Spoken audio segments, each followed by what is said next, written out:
किया है, दया करी है, दया करी है ना। तो परमेश्वर हम पे अनुग्रह और दया करने वाला परमेश्वर है, उसके द्वारा हमें नया जीवन मिलता है। सो हम इस बात को धन्यवाद के साथ में रखते हैं। कहाँ मिलेगा? गलातियों की पुस्तक इस बात को समझने के लिए परमेश्वर की दया के अवसर को हमें पहचानना बहुत जरूरी है। गलातियों की पुस्तक उसका 6वां अध्याय, गलेशियंस नए नियम में से अरुणा पढ़ेगी। गलातियों की पुस्तक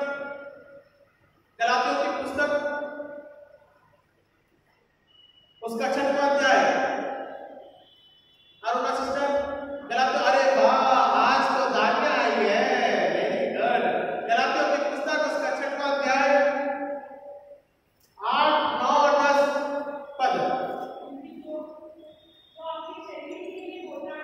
हाँ, कटनी काटेगा, वेरी गुड।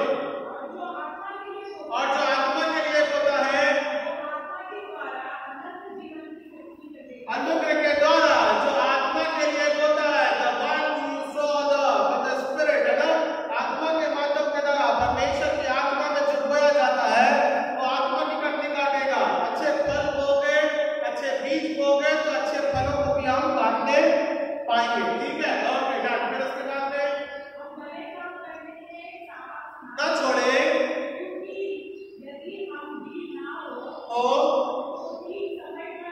कटनी काटेंगे।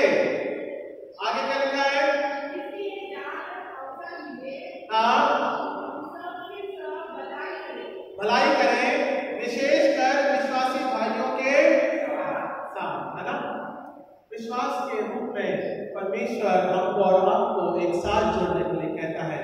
होशे की पुस्तक तमाम इस्राएलियों के लिए इस बात को प्रकटीकरण करती है। जो विश्वास तुम्हारे जीवन में मैंने डाला है, जो अनुग्रह मैंने तुम्हारे जीवन में दिया है, जो जाति मैंने तुम्हारे लिए चुनी है, जो योजना मैंने तुम्हारे लिए चलाई है, उसकी विश्वास की कटनी को काटना बहुत जरूरी है। That is the opportunity of time. तो परमेश्वर हमको और आपको जो विश्वास के द्वारा हमें जीवन देता है उसके तहत हमें बढ़ाने के लिए खड़ा के कहता है। और हमें क्या करना है? आशा खोनी नहीं है ना। अरुणा ऐसे लिखा ना, हमें आशा नहीं खोनी है। अपने परमेश्वर पे जो आशा बनाए रखना है, गलातियों की पुस्तक के अनुसार उस आशा को बनाए रखना बहुत जरूरी है। Maintain that faith on the lord. So इस बात को, दूसरी बात को हम देखने पाते हैं, अवसर जबकि हमको और आपको परमेश्वर के प्रति लौटने के लिए कहता है, पहली बात। दूसरी बात अवसर जबकि परमेश्वर के अनुग्रह के बारे में चलाता है। और तीसरी और अंतिम बात, होशे की पुस्तक उसका 14वां अध्याय और 5वां पद लिखा है, मैं इस्राएल के लिए ओस के समान होगा, वो सोसन के समान फूलेगा फलेगा और लबनोन के समान जड़। Abundance of blessings. परमेश्वर बहुतायत के आशीषों के लिए वो समय या अवसर देता है। और आज हमारे पास में ये समय और अवसर है कि उसकी बहुतायत के आशीषों को हम प्राप्त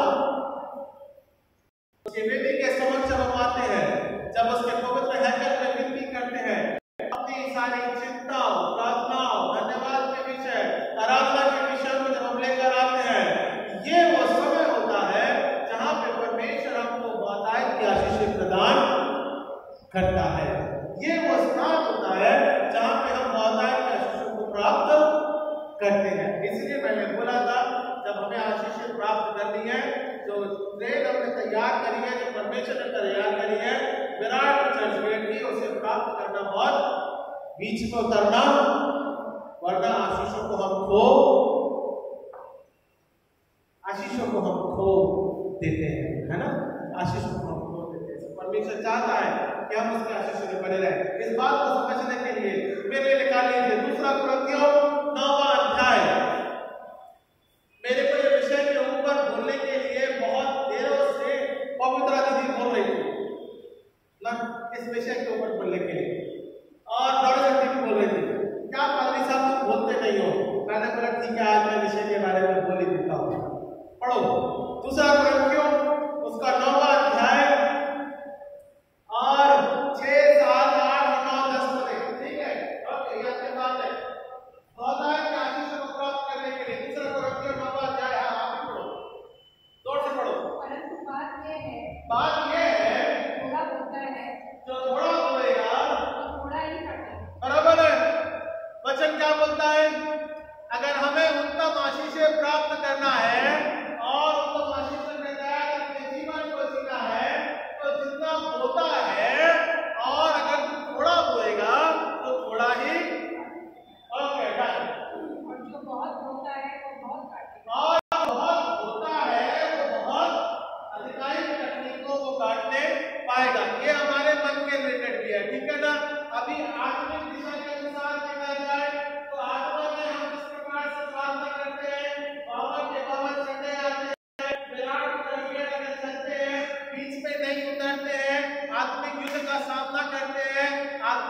ना पवित्रता थी, है ना।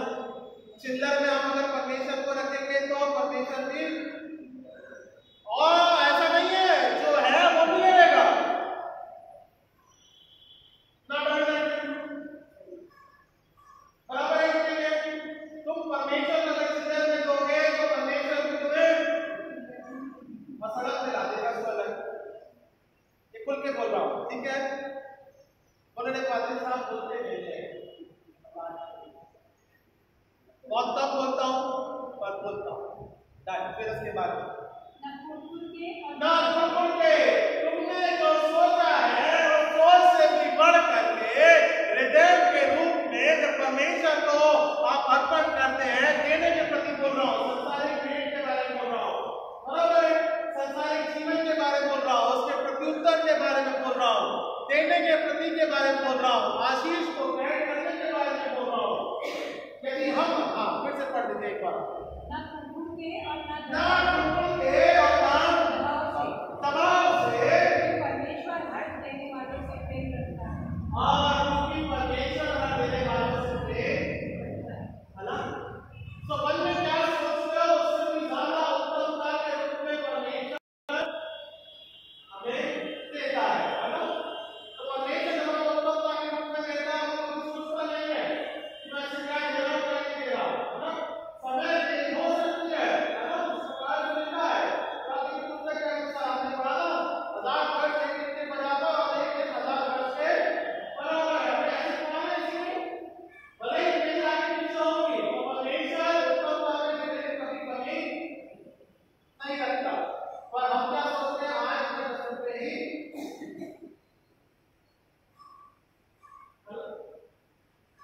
परमेश्वर हमारे दिलों को वाला है ना।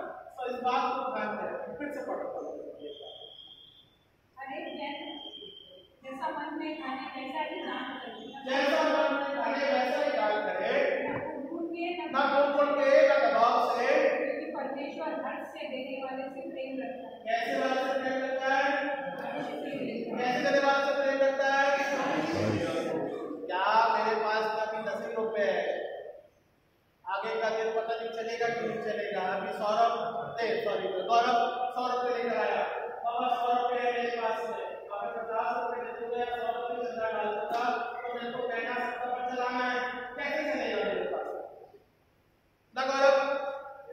सर फटे नोट डालते हैं, वो भी बोलिए। हाँ फटा नोट डालते हैं, 3 संडे से फटे नोट आ रहे हैं।